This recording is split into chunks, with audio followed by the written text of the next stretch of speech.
Hello everyone, ఇప్పుడు గడ్డం ఎత్తడానికి అతను వస్తాడండి. అతను వచ్చాక ఎత్తుకోవాలంట. అయితే అతను వస్తున్నారు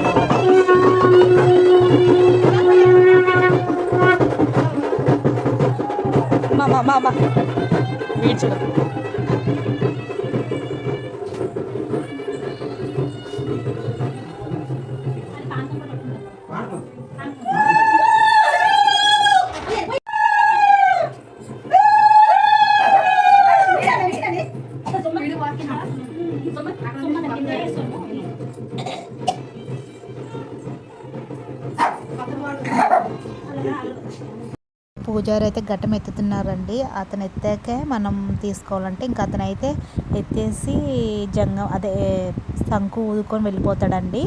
ఇక్కడ వచ్చి మేము ఉలాలు పోసాం కదండి, అవి దేవుడికి అలా ఇక్కడ పోస్తారు ఆంధ్ర సైడు.